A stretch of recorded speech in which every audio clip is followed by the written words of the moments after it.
Hi, I'm Dr. Gemma, and welcome back to Cognitive, the Knitting Psychology podcast. Cheerfully and somewhat irregularly in business since 2008.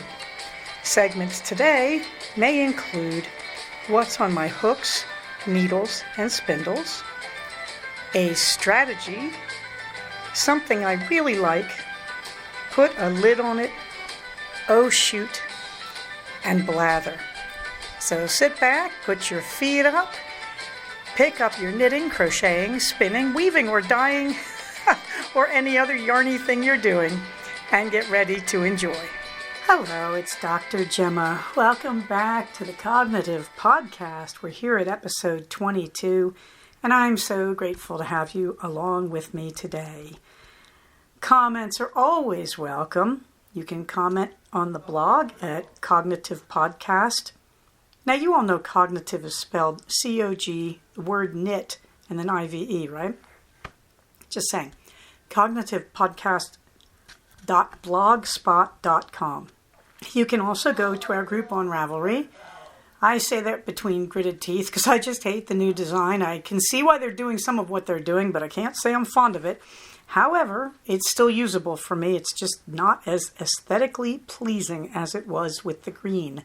But you can go to our group there, Cognitive, and join in, introduce yourself, say good things in the different episode threads. I'd love to have you there.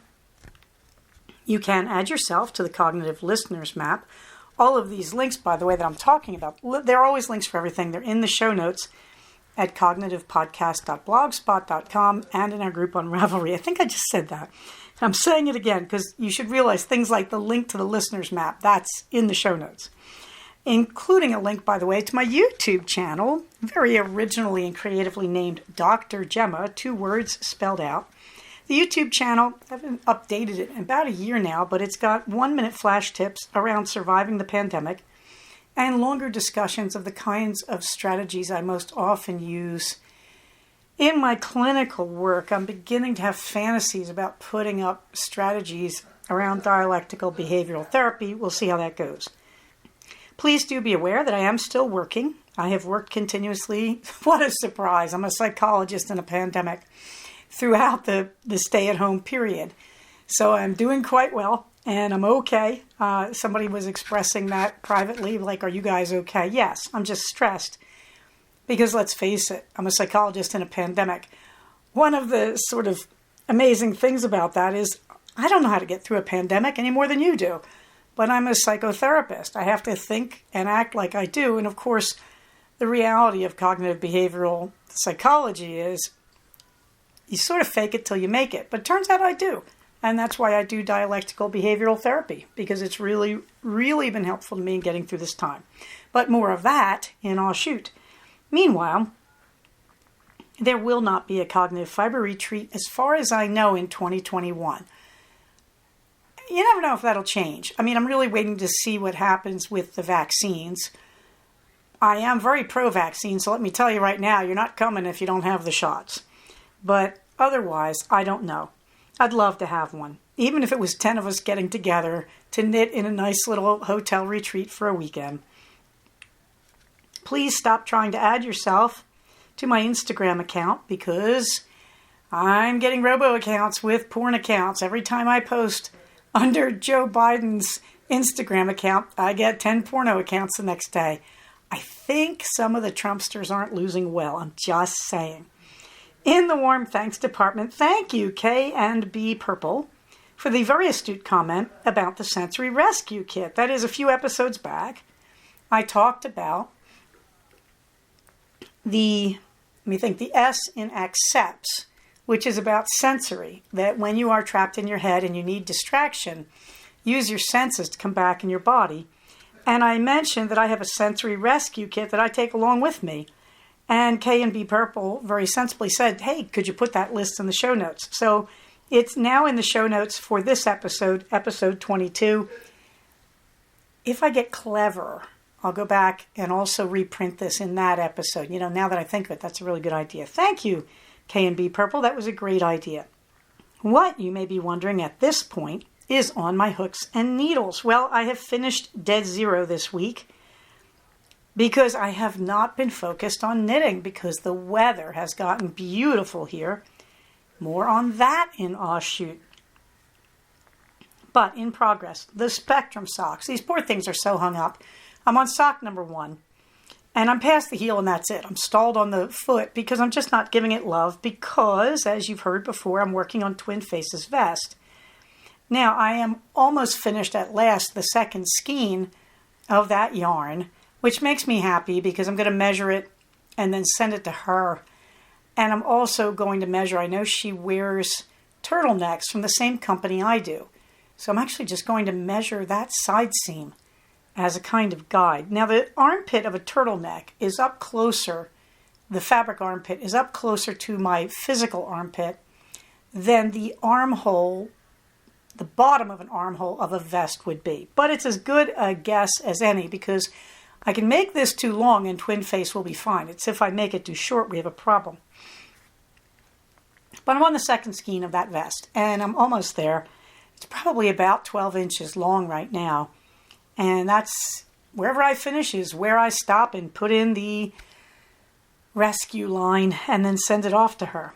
In the meantime, the wild lettuce shawl got no love for like a week. And so I've been adding to it. Now I'm at the point where I finished the body of the shawl and you turn the shawl sideways with all the bottom stitches on the long edge of the vest still live on your needle, on the cable of your long needle, and then you take a second needle and you knit sideways at 90 degrees to the original. So it's a 12-row repeat and you connect it at every, gotta stop and think this through, every odd number row. The last row of the knitted on lace, you do a knit 2 together with one of the live stitches at the edge of the shawl. So you knit your way across the bottom of the shawl, adding this beautiful lace fringe. I have to tell you, the wild lettuce, I'm not quite sure I can see the logic of the lace pattern in the body. It's hard to, it's beautiful, but it's not as visibly clear to me as other lace patterns have been. However, I love, love, love, love this knitted on edging to the point where I would seriously consider knitting just a very plain body of the shawl without the lace work and then just adding this to the edge if I got it up to the right number to make this work mathematically. I love this knitted on edging. It's just gorgeous. It's sort of like 2 arrows pointing down, repeated over and over.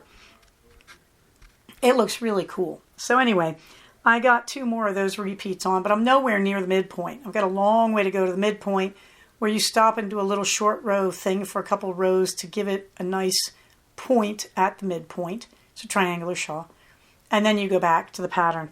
So, you know, this thing's going to take me the rest of my human life, but I'm really loving this.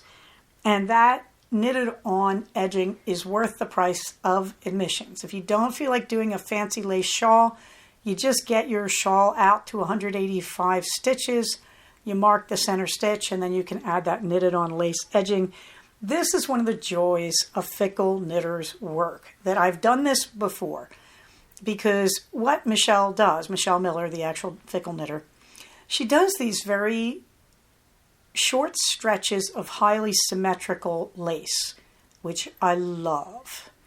And because they are what they are, you can substitute other patterns in and out based on what you like. I can't say I've disliked many of her patterns. In fact, I love her patterns. But, you know, once or twice I've said, I don't want to start a shawl that way. I want to start it this way. Or I think it was on the Tehachapi Project shawl. The first 15 rows were just this sort of yarn over, knit one, yarn over, and I just didn't like it. And so I looked at the second section and worked it, sort of reverse engineered it. And the beauty of Michelle's shawls is you can do that. I know there was another one of her shawls where I just said, all I want from that is the knitted on lace edging. So, you know, one Michelle Miller pattern can keep you going for a lifetime is what I'm telling you. You can switch things in and out based on your own taste. It's always worth making her shawls exactly the way she tells you how the first time. You want to see what you get before you start messing with it. It's kind of like cooking. You know, when I make a new recipe, The first time I follow the recipe as exactly as I can because I want to find out, what does the creator think I'm supposed to come up with here? And if I like or don't like it, or if I have other preferences, then I start switching things in and out. And I kind of feel that way about Michelle's shawls, that they're so wonderful and there's so many insanely good lace patterns in her shawls to choose from. So you can mix and match, but do give it a dry run in its original form. So anyway, that's the wild lettuce shawl. And I'll be finishing it in about, 2025. But I say that as a joke, but when I think it took me 8 years to finish the Ohm shawl, this had nothing to do with Michelle, believe me. This was me screwing up. But I'm hoping to finish more rapidly. I love this shawl. I just love everything about it. Meanwhile, the temperature blanket, my one crochet project, is up to date. I'm so excited because today was supposed to go into the 80s. It did not where we are. But tomorrow is pretty definitely going into the 80s. New color.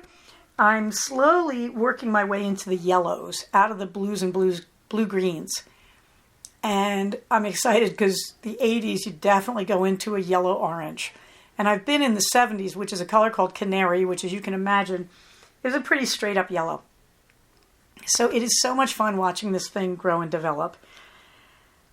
And what else? Well, what am I wearing? Okay, I have had to abjure my knitted socks. Just too warm here. So I started wearing my cowls. And that's where I realized lace cowls in lace weight yarn have more of a purpose than I was remembering. So I'm going through my cowls and picking up, and my cowls and my shawls, I should say, like my one skein shawls. And this is the perfect time of year for those lace weight one skeins like Michelle Miller stuff. But I think in the picture I'm wearing a hitchhiker. This particular cowl that I'm wearing in the picture in the show notes is from my own hand spun. And I believe the fiber was Freckle Face Fibers, who no longer dyes. But anyway, go have a look at that. And I think it's in the hitchhiker pattern, and it came out fantastic. I'm looking at that and thinking, I can't believe I spun that. It's really good. I, like most spinners, with the exception of those of you out there making sweaters from your spun yarn, I find many spinners, spinsters, I should say properly, don't have a lot of confidence in their own yarn. That they make these beautiful yarns and they just stick them in a bin. And so I really like using my own yarn. I don't like spinning pounds and pounds to make a sweater so far. Although with the new Chero, now that I know there's this Chero breeder in town, that could change if I like what I get from this first braid that I got from her. But I think it's really important if you hand spin to learn to love your spinning and to learn to do things with it and to have confidence in it to work. Because we're all sort of brainwashed by these factory-made yarns into believing that yarn is always perfectly even and regular and routine. Now here I am knitting with some extremely old Cascade out of my stash because I try not to buy from Cascade because, number one, they used to be an American company and they still are, but they moved their production to Mexico. I'd really prefer to buy American where I can. However, here I am knitting in Cascade, which is the most factory-made of factory-made. And there's little puffs and pulls and unevennesses all over it, which I now see because I have the eyes of a spinster. So I think you have to learn to get comfortable and confident about the fact your spinning is good. But meanwhile, I realized, hey, there are days I just want to wear a turtleneck over leggings. And that's when it occurred to me, I have all these beautiful vests that I made myself years ago, back in the early 90s when I lived in Washington State. And vests were kind of a thing. A loose vest that you let hang open with very decorative buttons. It was a fad for like 2 years. And I love vests because I got a good simplicity pattern, which heaven knows if it still exists. But I got this great simplicity pattern and it took 1 yard of really nice fabric with an interesting pattern for the front. And then the back, it uses a synthetic glossy fabric. I forget what it is. So these things, they are not simple to make. I mean, you're making buttonholes and you're going around a fairly complicated outline with your sewing machine, but they're not hard to make. They just require a certain level of patience. So I have a whole bunch of these in my closet. And the thing that started me is the one I'm wearing in the pictures in the show notes. It was a fine whale corduroy with cats in rainbow colors. And each cat's body is rainbow colors. Like I'm looking at a cat that has a yellow head and orange neck and a red body underneath it. And all these cats are sitting together in a crowd. And if you look closely, some of them are wearing pearls. Some of them have bow ties. So this is absolutely the coolest fabric. They had it in 2 colors. One was in pinks and purples and reds. And they had enough of that I actually made a dress out of it. But they only had like 1.5 yards of the beautiful, bright Crayola Spectrum cats. So I bought it and I made it into a vest, and one of the best decisions I've ever made as a seamstress, let me tell you. So there I am in the vest, because in warm weather, these vests are excellent, and they look great. They even look great over the leggings, and you will notice I'm being photobombed by somebody else who wants to show off her back legs. So there we go. That's what I'm wearing.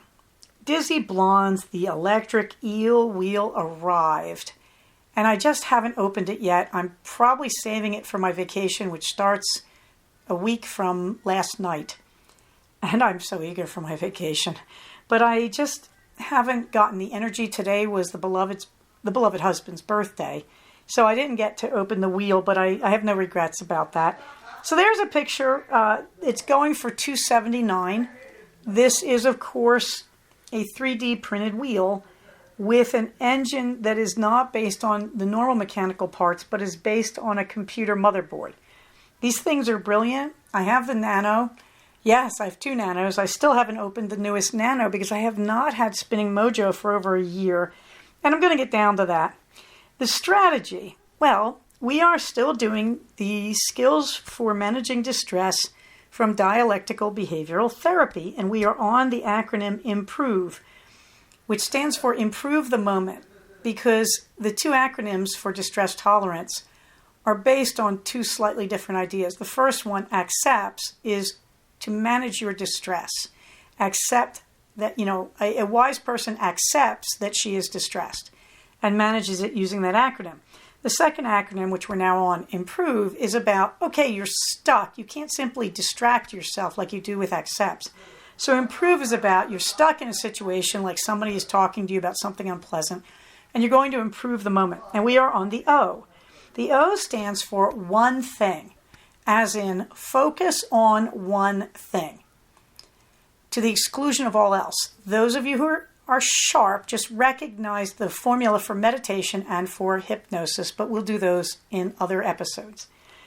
What we're talking about, your boss comes up to you and says, I don't like your latest piece of work.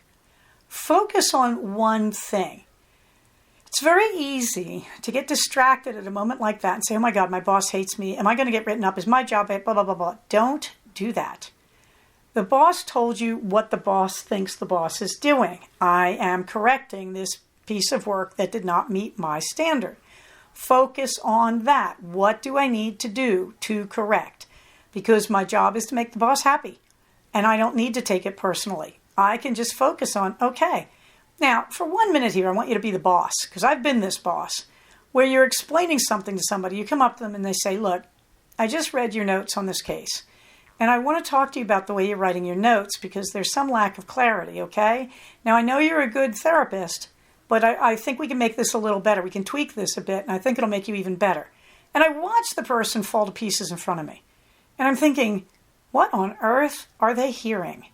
I am saying I have faith in you. I know you're good at this. We need to do this little tweak. I am hired to train you, so this is a kind of reasonable thing for me to say. And I'm watching this therapist get defensive and crazy and nasty sometimes. Okay, that's where one thing just failed. When you're in an unpleasant moment, you need to focus on what is the situation we're trying to solve. And that's the one thing. You don't get personal. You don't get into your ego. You have to try and silence that and stay focused on just the one thing. What does the boss want? And let me tell you from experience on both sides, when you do it, things go much better. Like when you're just focused on, oh, okay, let me ask questions. Let me make sure I understand you. So this is what you want. This is what you want me to do. Okay, and your deadline is this. The boss just takes it better. Everything goes more smoothly, and you get a nice line in your annual review that says takes criticism well.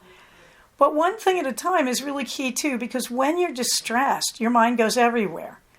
And so putting blinders on your mind, slowing your imagination down and saying, what is the important thing in this moment is really, really helpful. So one fine day, my beloved son is he can just walk, so he's about 10 months old.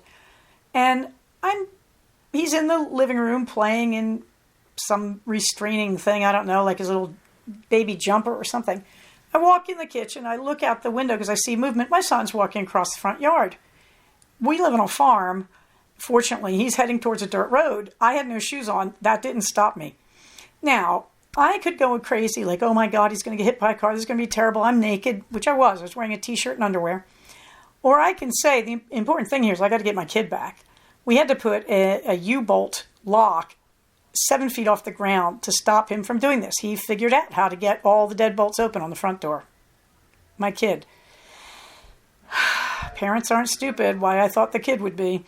Anyway, so again, I remember at the bottom of my road I caught him because he was shod and I was not. And I picked him up and I'm walking up this dirt road barefoot for about 1/8 of a mile. Of course, one of the neighbors drives down. And I used my son to body block my midsection so they could see just above my knees. And I waved and I said, I got to stay focused on the job here is to get my kid home safely. I am not going to worry about what the neighbors think of me walking naked around with my baby. And that's one. Focus on one thing at a time. Keep your focus where it needs to be. Push away all those other thoughts because they're only slowing you down. All right, put a lid on it. To my great happiness this week, my son looked at me and said, Mom, you don't make pudding anymore. Now, here's what he meant, really. First, he meant, I want you to make pudding, which I agreed with. So I'll be doing that this weekend, I hope. Second, I make 2 types of pudding. One is chia seed pudding, which is from, I think, a Singapore recipe. I can't figure out where I got it from. Might have been from Two Sleevers, but I don't have one of the flavoring ingredients for it. So I'm sure it doesn't taste at all like Urvashi thinks it should taste. But I think of it fondly as slime pudding because chia seeds are really good for you. So it's a very vanilla, slimy pudding where you inhale a lot of chia seeds. This is not the pudding my son is thinking of. What my son wants is the no-bake cheesecake. And this is a recipe I got off some store-bought generic gelatin powder packets. And I love these things. Now, the no-bake cheesecake, you make a crust out of 2 cups of crushed walnuts. So you take walnut pieces already shelled, if you're lucky, from Trader Joe's, put them in a Ziploc, and then take a rolling pin and you add melted butter.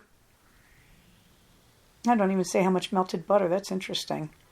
You add the melted butter to put the crushed walnuts in the bag, mash them to pieces, and then you add enough melted butter to make it all hold together, and you put that in the bottom of a small spring-form cheesecake pan. Okay, that's your crust. But you don't have to eat this with a crust. I found from this kind of crust, I get kind of sick on that much walnut. So I started making it in little cups as pudding. And the recipe is in the show notes, but for those of you taking notes, it's 1 packet of powdered gelatin. That's usually a tablespoon. And then a 1/2 cup of Swerve or stevia, your sweetener of choice. Easy on the stevia because it'll get bitter if you put in too much. A cup of boiling water, a tablespoon of vanilla, 2 standard bricks, that's 16 ounces of cream cheese, which you want to soften. And if you're me and you want this to be chocolatey, and my son does, 1/2 a cup of a good cocoa powder. We like the Guittard red cocoa powder. And we'll use anything at this point. I also use Ghirardelli Dark for this. Okay, so this is really easy. You mix the gelatin and the Swerve in a small bowl, and then you add the boiling water to it, and you have to stir it for 5 minutes because you need the gelatin to really dissolve. Otherwise it clumps. If it clumps, don't worry, just keep making it. Meanwhile, you're going to take the cream cheese and the vanilla and the cocoa, if you want, in a big bowl. You can use a mixer, a hand mixer or a big KitchenAid mixer for that. And when you're ready, you're going to add the Swerve mix just a bit at a time until it's well blended. Then you put this in the fridge for 45 minutes.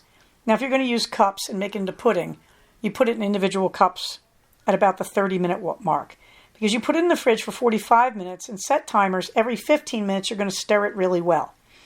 And then At 45 minutes, you can pour it into the pan, into the walnut crust, and refrigerate it. Or you can just leave it in its little pudding cups in your fridge. So that is the no-bake cheesecake, or the cheesecake pudding, or the chocolate cheesecake pudding. Shoot. I'm still working on my 30 minutes per day. And I had a fantastic week. I have 4.2 miles. That's not true. I ran 4.5 miles this past week. And I did a 10-mile bike ride with my son from Ojai to the outskirts of Ventura. I had a terrific week. I rediscovered my running clothes. And that in itself is a discussion about trying to find a jog bra when you're my age, my dimensions, and my sag. But I did. And that's another story altogether. But I'm very happy about my week. However, we had the IBS episode. Now, IBS, irritable bowel syndrome. Lots of us have it. It's a joke in the running community. I was running a race and they put up all these signs along the track, along the route. And they're supposed to make us smile or think or ponder. And one of them says, no runner suffers constipation. Yeah. And if you're a runner and you're a distance runner, you've done some pretty exotic things to get to a restroom or to hide what you're doing in the bushes. If you have irritable bowel, I've had it since I was a teenager, and nobody's ever been able to treat it. And the best treatment was keto. That reducing carb and sugar is great for reducing irritable bowel.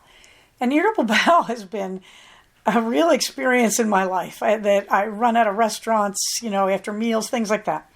Keto stopped all that. However, I'm older, and the irritable bowel is either you get the trots or you get tied up. So now I'm into the tied up stage. It used to be I always got the trots. Exercise is great for that. Keto is great for that. However, then there is the situation where you're 1 mile into your run and all heck breaks loose, So I did have a day of that, and it made me sort of ponder what I know about this. The first thing is that runners get this fairly often, that I've never heard someone say, I gave up running because I have irritable bowel. And so when you're doing exercise, I talk all the time about route planning, that I'm very fond of talking about the Couch to 5K program. And in the original Couch to 5K, the guy who invented it, Hal Higdon, used to say, before you do that, you have to learn to walk 30 minutes for 30 days. And I've done that on several occasions. I'm not doing it currently, which is odd because I probably should have. Except I began to figure out this time that the 30 minutes for 30 days, as I've always said, is about learning what you need to know to exercise for 30 minutes. So walking 30 minutes for 30 days, if you're going to be a runner, is really important. If you're going to bike, maybe not so much, but doing something preparatory and low-key before you start helps you solve a lot of problems. Okay, and so I always talk about how if you're a runner, it teaches you what kind of equipment you need, where to find a good route, like what routes you think are good that are really not. You're walking and traffic is zipping by you and you think, I'll never be comfortable running on this. And so you have to pay attention in those 30 days. It'll teach you about gear. Like I'm walking and this bra isn't comfortable. It's certainly never going to work when I'm running. Okay, one of the things I have not talked about, though, is those 30 days teach you things like I have irritable bowel, and I wasn't thinking about that as a runner. And so I'm going to have to plan my routes. And bikers, this is you too. Probably swimmers, if you have it, you're going to have to really think about it in a slightly different way about how you exit the water, etc. But certainly if you run, if you bike, if you do anything of a distance, you're going to have to start contemplating that solution. And so I'd like to tell you, please don't let it stop you. But please recognize you're going to learn to do some pretty creative things if you're out on a long hike or if you're out on a long run, or in my case, even a short one. I was out for 1.5 miles and I got hit with the bug. Fortunately, I was running around the dirt roads around my house, so I just shifted my route so that I was pointed back at the house. And I'd say I just about made it in time. And my normal policy is when you're finished, clean up, reassemble yourself, and finish your run. So I did. So I'm now on week 2. But I would tell you that if you're letting this stop you, I'm really sorry But you might want to think about not letting it stop you, because exercise is really good for irritable bowel. It's one of the regulatory systems, because one of the things irritable bowel is about is the level of liquid in your colon. You have a hormone called antidiuretic hormone, and really, at least part of the irritable bowel system is that hormone is kind of out of whack. And exercise helps to regulate it. Movement of your lower body. So weightlifting, not so much, but swimming, walking, hiking, running, those are all good for it. Biking. Okay, so that's me on IBS and exercise and keto. The idea is, if you're managing IBS, you're going to look at balancing your running, and also you're balancing your exercise. And you might look at cutting back on your carbs, even if you're not going to go keto. But you also have to think about routes. And yes, every runner in this day and age knows where every Starbucks on her route lives. In the fluffy book department, I am reading Zen and the Art of Writing like the jewel that it is. I am savoring one chapter every few days, so I'm still reading that. But also, I'm listening to Jasper Ford's book, The Eyre Affair. That is Jane Eyre, E-Y-R-E. Jasper Ford's last name, he's Welsh, so it's spelled double F. F-F-O-R-D-E. So not Ford Automobile, but F-F-O-R-D-E. The Eyre Affair. If you know your English lit, The Eyre Affair is screamingly funny. It's in an alternate universe set in the 1980s, and they're in Britain, and everybody in Britain is incredibly well read. So it's all these literary references, and people are running around stealing literary manuscripts. And everywhere you go, there are people on street corners, the way they busk, instead of just playing music for you to throw coins, they recite famous poems. Oh my gosh, it's so great. It's just so great. The heroine is Thursday Next, and Ford has written many books about the amazing Next. I just can't even tell you, the word plays. Her boss is Victor Analogy. One of her best friends is Paige Turner. I mean, and he just does this completely calmly. And he has one of the best character names in all of literature. This really offensive man whose first name is Jack. And you can figure out what the last name is. I'm not going to ruin it. Literally, the first time I read that book, which was probably 15 years ago, I screamed with laughter when I got to Jack and said, okay, I don't care whatever goes on for the rest of this book. That name alone is going to make me read it. I cannot recommend Jasper Ford enough. He has the Nursery Crimes series as well, with characters out of nursery rhymes that are the heroes. This guy's mind is in a different reality than mine. It's so much fun. So I highly recommend anything by Jasper Ford, but a great starting point is The Eyre Affair. Something I really like. I've been a little down this week, mostly because I'm burned out and I need to get to my vacation next week. Did I mention that? And so I've been keeping myself going by planning the vacation. At least the first few days are going to be out at Big Bear in San Bernardino County, in the San Bernardino woods, in a lovely condo with my boys. And after that, I'm open to suggestion. But the name of the game is getting through this week without screaming, dying, or I don't know. And when I'm in that mood, there is a guy, Matt Harding, as in hard work, and then ing. Matt Harding. And Matt Harding did this amazing thing in the early 2000s. He traveled all over the world as a student, and he took videos of himself dancing with people all over the world. And he put them online and called it Where the Hell is Matt? A chewing gum company, I believe in Australia, picked him up and started paying him to do this. And he made some of the most amazing videos. Apparently he made one in 2020, but I'm not sure I've located it. Anyway, I put two of the YouTubes of Where the Hell is Matt. One is he's dancing to a song, I believe in Hindi, about prawn. And the second one is a song he wrote with his wife, I think, called Trip the Light. These are so beautiful. And when you feel like the universe is horrible and humans are filthy and disgusting animals, you need to watch the Where the Hell is Matt videos. I gave you the link to his, I believe it's his YouTube channel, but I also did direct YouTubes on the show notes. So you can just hit the YouTube and see him dance. I cannot say enough good things. This is a white guy. He is not dancing with like, oh, here's some white people and here's some white people. That's what makes this wonderful. He dances in Syria and the faces have to be blurred. I assume that's probably illegal to be filmed doing that, and he dances in Namibia with tribes people. He dances underwater with it looks like a whale. He dances with other scuba divers at one point. Well, they actually are kneeling on the bottom of the ocean, bubbling, but trying to dance. And as he does this, he gets better and better because in the beginning, in his very first videos, he just gets there and he bounces up and down and waves his hands. And with time, as he dances, you see him picking up dance moves from various people. It is so wonderful. At one point, he's dancing with Balinese dancers, and it's so beautiful watching. At one point, he's in Vienna doing ballroom, wearing a tux. It's just wonderful. Go watch the Where the Hell is Matt. Now I think he's changed it to Where the Heck, which makes me sad, but he's got small children. Okay. Blather. Well,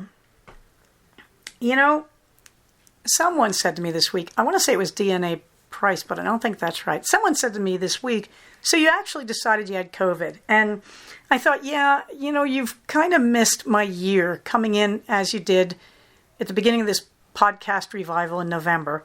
And I'm beginning to process it myself. I'm beginning to realize some of the stuff that happened to me.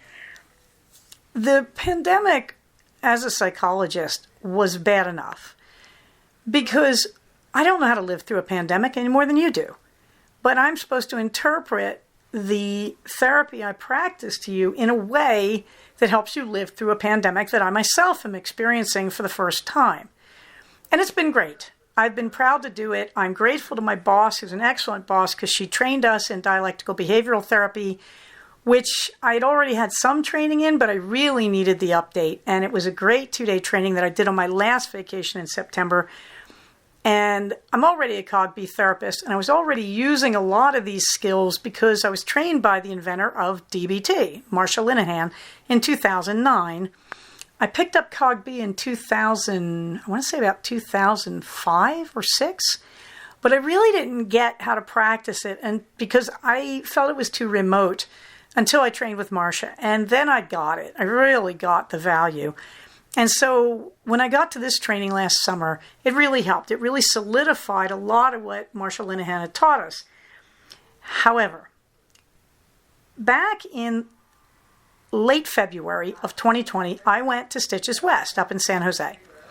And I had a patient who said he'd been to San Jose and people were wearing masks. And you have to remember, the pandemic is not declared, the quarantine is not declared till March 15th. So it's late February. I go to Stitches. I'm only there, I think, for like Sunday. I got there, I think, Saturday night, hung out with the Knitmores, bless them. And then Sunday we went, and I'm not a medical doctor by any degree, but my first master's is comparative physiology. I can read research quite well. And I was starting to read about the pandemic. And one of my patients said, well, if you go to San Jose, they're all masked. And I got up there, and no, they weren't. But it was Sunday afternoon. And the place was not as crowded as it would have been on Saturday. And I looked up one of the short aisles at the convention center. So it's like a half-sized aisle. And I was thinking about this flu that we thought of as the flu from China at the time. And thinking, this doesn't sound good. And I looked up the aisle and I just counted everybody who was over 60 on a cane or on a walker and got some astonishingly high number. And just started doing the math. Like if this represents a half aisle and there's this many full aisles and this many half aisles, how many people in this building would die of this new thing?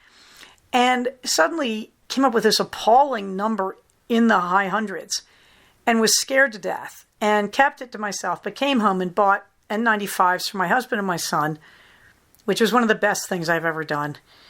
And then, of course, I go home and I'm fine. Didn't get anything at Stitches.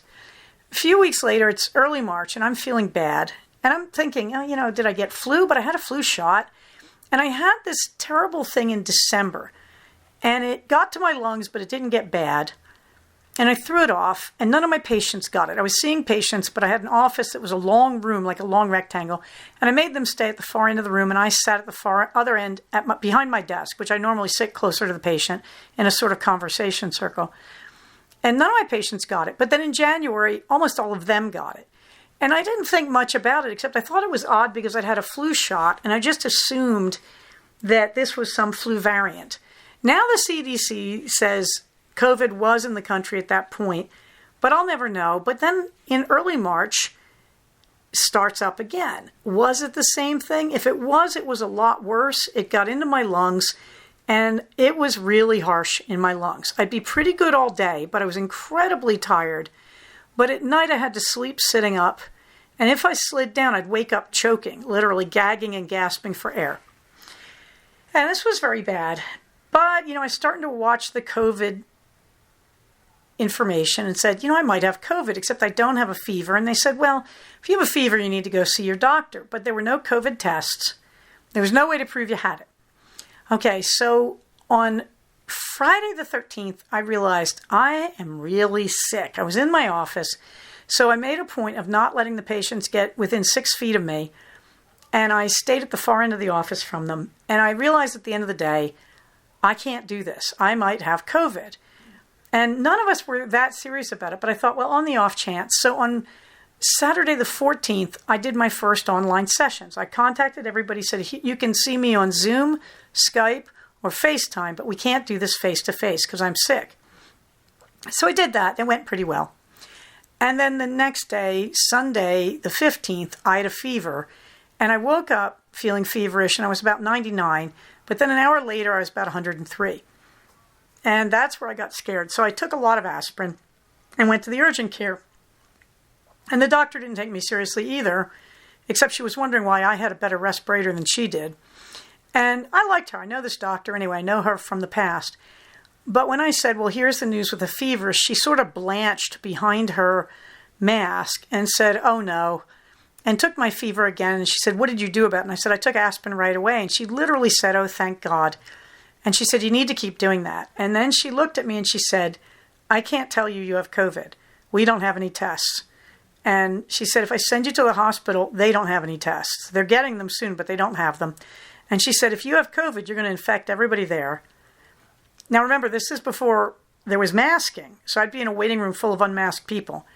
And she said, also, if you don't have COVID, you're vulnerable. And if somebody there has COVID, you're going to get it in this condition. So we agreed that the thing to do was treat every symptom. She sent me home with 6 prescriptions.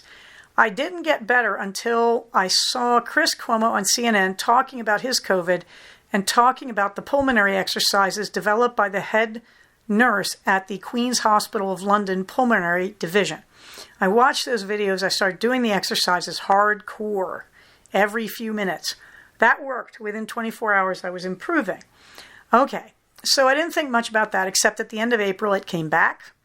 It wasn't as bad. However, after the April bout, I was lightheaded every day, all the time. There was nothing I could do to make it stop. I even tried fasting, which was a bad idea, because one night, as I was ending my fast, literally I was going to eat the next day. And fasting, if you're a keto, it's a reset for your body, and I enjoy fasting. But I was fasting. I got up in the middle of the night because I needed to change the thermostat. Now, here's how I know I was goofy. I could have done that from bed. I have a program, an app on my laptop, my tablet, that's sitting right next to me on the side of the bed. But I get up, and I make it. I walk out into the hallway under the hardwood floor. I change the thermostat, and then the whole house tilted 90 degrees. Next thing I know, I'm on my hands and knees on the hardwood floor, which wouldn't have been bad, except for some reason I can't name. I fell forward and bashed my head. The next thing I remember, I'm in my bed, and my husband is yelling at me, stop repeating yourself, and he's really scared. And I realized I've been sitting in bed repeating myself. I also realized that I got up from bashing my head, walked into the bathroom on the hard concrete tile floor, and did not fall, used the toilet, got into bed, and then started repeating myself to my husband. And I realized something was wrong. And so I looked at my calendar to try to think about who were my patients the next day. I was trying to do a memory exercise, name your patients. And I opened my calendar, read the names, and recognized none of them. And meanwhile, my husband yelled at me. And then I realized I understood what he was saying and everything was good. And I said, I'm really, really sorry. And he said, what did you do? And I said, I fell out of bed, which was not true. And then I remembered, and I said, I didn't fall out of bed. I said, I was just changing the thermostat and the house tilted. And he looked at me strangely and he said, I think you have a concussion. And then again, I remember it was June or July. We were scared to go to the hospital. We would have had to get my son. We didn't know what would happen at the hospital. I said, oh, okay, look, in the bad old days, they didn't send you to the hospital for a concussion. They just woke you up every few hours. So wake me up every few hours. And we were fine. And the next day I was fine. But the point here is I don't know what happened to me last year. I really don't. And I don't know if I have had COVID, but I had lightheadedness, and that continued. Of course, I'd had a concussion at that point, and I pretty clearly had a concussion. I wasn't seeing double, thank goodness, but apparently I was kind of out of my right wits for about 10 minutes. And so after that, I was recovering from the concussion. So I don't know. I was lightheaded for months.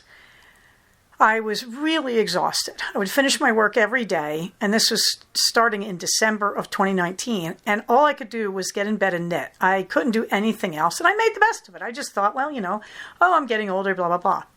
Okay, flash forward to September. I sort of remember my birthday, but I honestly don't remember the summer. I have flashes like photographs in my head, but I really don't remember it. When I look back, this horrifies me, I can tell you.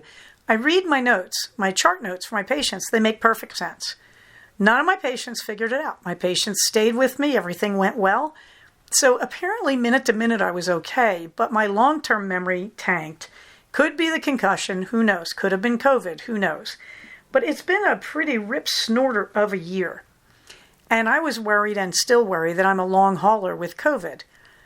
Nobody has noticed this. I went back to see my doctor. She wasn't even interested. She was focused on the diabetes. I have a new doctor. My previous doctor quit, which is good. I won't miss Dr. Stupid. And I learned some horrifying things when she quit, that the policy of that medical group is to do certain things I don't agree with the patients. And so Dr. Stupid may not have been as stupid as I thought. But anyway, I have a new doctor, and she's all excited. She acts like a beauty contestant, like, you picked me, seriously, when I was talking to her. So I'm trying to work through all the annual stuff, getting the pap smear, getting a mammogram. I need to go to a dentist. We have all these things now that I've got 2 shots behind me that I can do. However, the first thing I did was repaired the windshield on my car, got an oil change at the dealership, bought 2 more because they have a bargain price if we buy 3. And got my windshield wipers replaced. So $2,000 later, I'm paying my way out of that debt because I didn't want to touch the savings. I really want to keep a cash reserve. So what I'm telling you is it's been a rip snorter of a year. And I think the last thing I remember clearly from 2020, oh boy, was probably about Friday the 13th of March. Is about the last thing that's really clear. I can remember seeing patients. So now a lot of my patients are leaving. They've met their clinical goals. And it's really strange because I feel like I've barely met them, but they seem to know me. So this is wonderful. So that's my story. Now, meanwhile, my birthday, my 60th birthday, comes by in early September. You want to talk about a 60 crisis. I'm recovering from a concussion. I have no long-term memory, and I just had no energy. I thought, I'm a goner. My father died at 61 of a brain tumor. I'm a goner. So one of the important things to me has been suddenly I have energy again. And suddenly with the warm weather, I started toying with the idea of running. So the fact that I've been running, that I've run 4 times in the last 7 days and done a 10-mile bike ride, I feel like a new human being. I cannot tell you how important it has been to me to do these things. So, 2020, the year I was truly the dizzy blonde. Let's see what else is going on. Well, I think that's about it. I do have a last word for Minerva, where she's lying on my bed. It was so cute this morning. She jumped up on the bed, jumped into my arms, and pressed her head against me. She doesn't usually do this, and was purring wildly. I don't know. She must have had nightmares or something. So anyway, she laid down next to me with her head over the edge of the bed, and as she does to prove ownership, she stretched out one forepaw and dangled it. This is the Minerva hand gesture for, I own this place now. So there she is, doing her hand gesture. That always cracks me up. And I guess it's good to let Minerva have the last word. But things are good. I'm feeling great. I'm heading for vacation, 5 more days. And I'm really looking forward to it. And it's a better world. The True Love gets his second shot on April 23rd. My son we're going to sign him up the second they open it to teenagers. We're very excited about this because the research seems to be the Pfizer one works for kids who are, sort of early teens and may only need 1 shot. And that would be divine to have both boys get their shots and to feel like we're okay. In the meantime, we did go out to eat tonight. We went to a favorite sushi place, ate indoors. Everything went well. There's nobody anywhere near us. Everybody was spit shielded and face masked in the staff. It was done really nicely. We had a lovely time. But I've had my shower now. And I'm happy to be sitting here in my t-shirt and sarong, which is what I wear around the house instead of a robe in the summer. And everything is good. So thank you for hanging out with me. Please remember the crisis is not over. You really still have to get your vaccine. You really still have to wear your mask even if you have 2 shots. Please wash your hands. Please socially distance. I did that experiment for you when I had COVID. None of my patients got sick. I'm very pleased about that. So please socially distance, but most of all, please stay safe, take care of each other, and I will talk to you soon. Bye-bye. So we have come to the end of another episode of Cognitive. Please do not use this podcast to diagnose yourself. If you think you are having a mental health problem, please contact a licensed mental health professional. Show notes for these episodes can be found at cognitivepodcast, all one word, .blogspot.com. Episodes can be found at iTunes under the name Cognitive Podcast, but also can be found posted next to the show notes on the Blogspot page. Thank you so much for listening. Everybody, stay safe, take care of each other, and I'll talk to you soon. Bye-bye.